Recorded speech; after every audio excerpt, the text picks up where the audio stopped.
నమస్తే, welcome to our channel. నేను మీ సిరి. యార్లగడ్డకైతే BJP shock ఇచ్చింది. దీంతో పంచాయతీ అయితే ఇప్పుడు బాబు దగ్గర ఉంది. సో ఈ అంశాన్ని మనకు వివరించడానికి మనతో పాటు ఉన్నారు ప్రముఖ సీనియర్ జర్నలిస్ట్ దుర్గా కుమార్ గారు.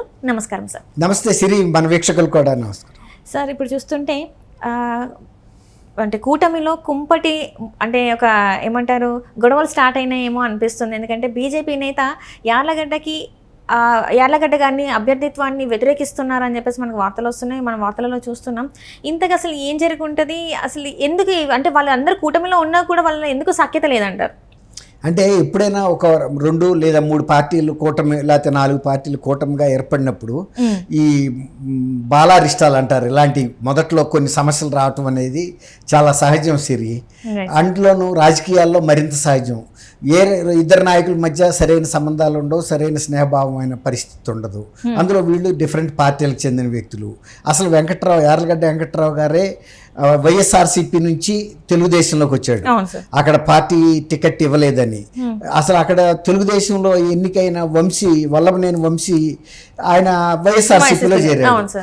ఒక రకంగా ఏంటి, అప్పుడు అంతకు ముందు నుంచి వైఎస్ఆర్సీపీలో వెంకట్రావు గారు కంటిన్యూ అవుతున్నాడు. అసలు ఆయన వైఎస్ఆర్సీపీ నిజమైన అభ్యర్థి. ఆయన వంశీ మీద వైఎస్ఆర్సీపీ తరఫున పోటీ చేసి ఓడిపోయారు. తెలుగుదేశంలో నుంచి గెలిచిన వంశీ దాంట్లో చేరాడు. తర్వాత కూడా టికెట్ ఆయనకే ఇస్తున్నప్పుడు మరి ఈయన చూస్తా కూర్చోడు కదా, అప్పుడు ఈయన తెలుగుదేశంలోకి వచ్చాడు. బాగా చెప్పారు. అప్పుడు తెలుగుదేశంలోకి వచ్చిన తర్వాత ఫస్ట్ లో కొన్ని ప్రాబ్లమ్స్ వచ్చినాయి. ఎందుకంటే తెలుగుదేశంలో ఉన్న మొదటి నుంచి ఉన్న నాయకులు ఈయన రాకని పెద్ద, ఎందుకంటే అవతల పార్టీలో ఉండి వీళ్ళ మీద కేసులు పెట్టడం అవన్నీ జరిగినాయి. దాంతో పెద్ద వెల్కమ్ ఏం దొరకలే ఆయనకి. కానీ చంద్రబాబు నాయుడు గారు కాదు, మనకి ఫ్యూచర్లో ఉపయోగపడతాడు, ఇప్పుడు మనం ఎట్లాగూ ఇతను ఆల్రెడీ అవతల పార్టీ నుంచి వస్తున్నాడు కాబట్టి కొంతమందిని చీల్చుకుని వస్తాడు, రెండోది ఇతనికి మంచి పేరు ఉంది కదా, మనం చేర్చుకుని మనం కూడా మద్దతు ఇద్దామనే ఉద్దేశం మీద చేర్చి ఇష్యూస్ అన్ని సార్ట్అవుట్ చేశారు.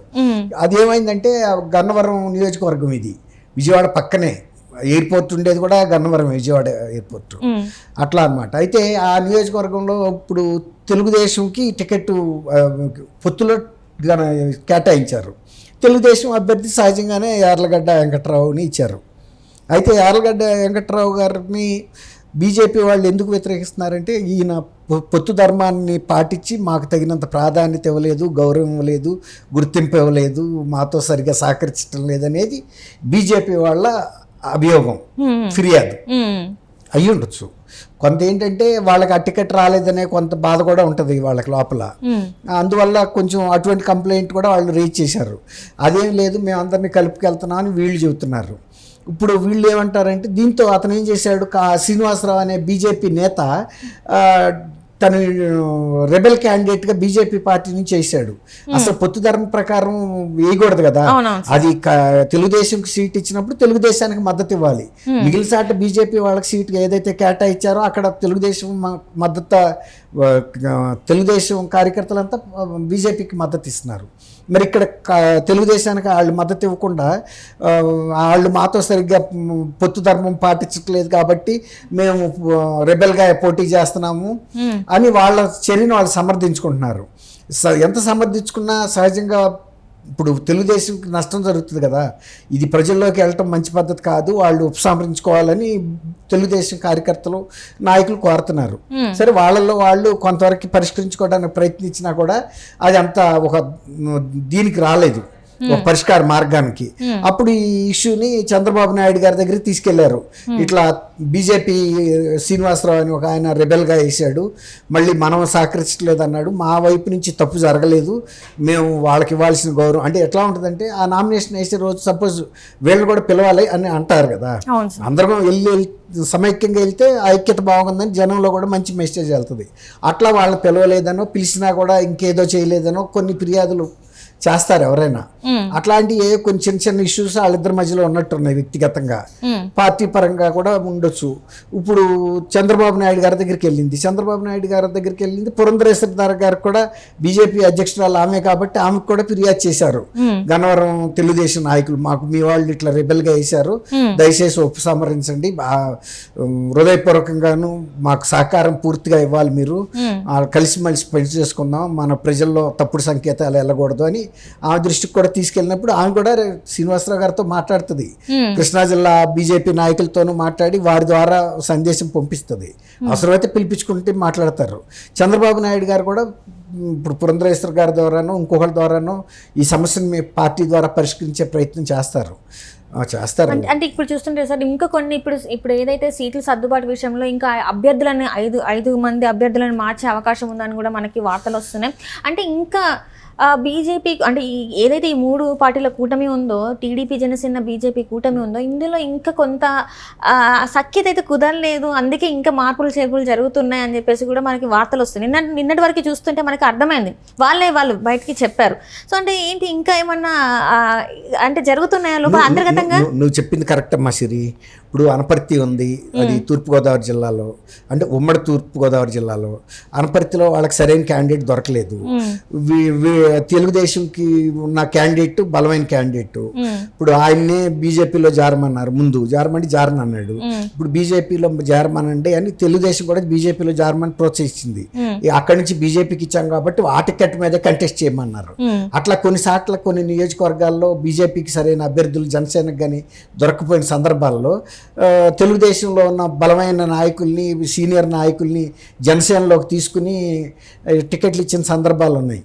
ఇప్పుడు అవనగడ్డలో కూడా జనసేనకి మండల్ బుద్ధప్రసాద్ గారిని, ఆయన ఫార్మర్ డిప్యూటీ స్పీకర్, చాలాసార్లు మంత్రివర్గాల్లో పనిచేసిన అనుభవం ఉంది. వాళ్ళ కుటుంబం కూడా, వాళ్ళ నాన్నగారు కూడా సుదీర్ఘకాలం అవనగడ్డ నుంచి శాసనసభ్యుడిగా, ఒకసారి ఏకగ్రీవంగా కూడా ఎన్నికైన చరిత్ర ఉంది.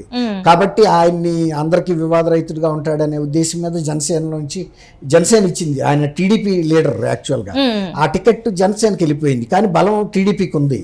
కాబట్టి జనసేన వాళ్ళు కూడా అర్థం చేసుకుని, ఓకే మా పార్టీకి ఇచ్చారు కాబట్టి మీ పార్టీ నాయకుడిని నిలబెట్టినా కూడా మేము ఓకే చేస్తామని అట్లా కొన్నిసార్లు అట్లాంటి రాజీలు జరిగినాయి. అది సహజం.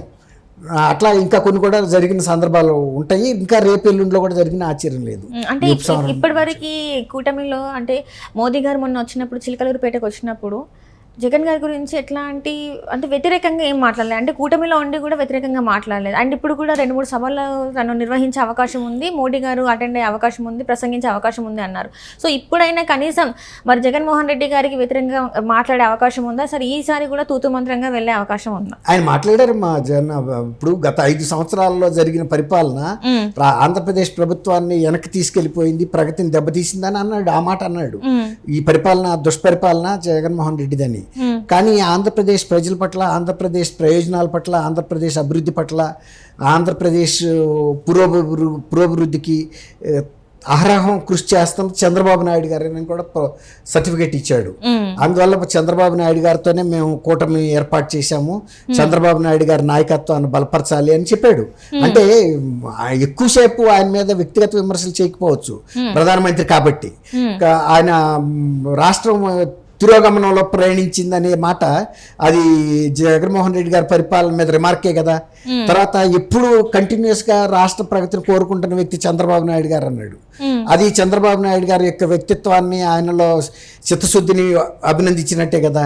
ఆ రకంగా 2 విధాలా కూడా ఆయన చెప్పాడు, చెప్పలేదని కాదు. కాకపోతే ప్రధానమంత్రిగా ఉండి ఒక ప్రాంతీయ పార్టీ, ఒక చిన్న నాయకుడి మీద వ్యక్తిగతంగా ఎక్కువ, అంటే ఆయన వివేకానంద రెడ్డి గారి హత్య కేసు మీదో, లేకపోతే ఆయన మీద ఉన్న అవినీతి కేసులు, సిబిఐ, ఈడీ కేసులు ప్రస్తావించలా. చాలా మంది అలాంటివి ప్రస్తావించి దాన్ని మేము స్పీడప్ చేస్తాం విచారణ అని అంటారని అనుకున్నారు. అది మీరు అన్నట్టు ప్రస్తావించకపోవటం ఒక రకంగా చాలా మంది ప్రజల్లో, ఆంధ్రప్రదేశ్ ప్రజల్లో నిరుత్సాహం కలిగించిన మాట వాస్తవం. అంటే ఇక్కడ ఏమైందంటే సార్, చాలా మంది ఏమనుకుంటున్నారంటే తెర వెనక జగన్మోహన్ రెడ్డి గారికి, మోదీ గారికి సత్సంబంధాలు బాగున్నాయి, కానీ ఈ కూటమి అనేది కూడా జగన్మోహన్ రెడ్డి గారికి సపోర్ట్ చేసేలాగానే అనిపిస్తుంది, కానీ వీళ్ళ కోసం కాదు అన్నట్టు కూడా కొంత వార్తలు బయటకు వచ్చినాయి. మరి దీనికి మీరేమంటారు? అంటే అట్లాంటి అనుమానాలు కూడా కొంత ఉన్నాయమ్మా. రాజకీయ పార్టీల నాయకుల్ని ఎవరిని నమ్మలేము. ఒకళ్ళు ఒకటి చెప్తారు, ఒకటి జరుగుతుంది. కానీ ఇక్కడ ఈసారి రేపు రాబోయే మీటింగుల్లో మోడీ గారు ఇంకా కొంత స్పష్టతగా మాట్లాడే అవకాశం ఉంది. ఎందుకంటే మీరు అన్నట్టు ప్రజల్లో ఆ ఫీలింగ్, అభిప్రాయం వచ్చింది.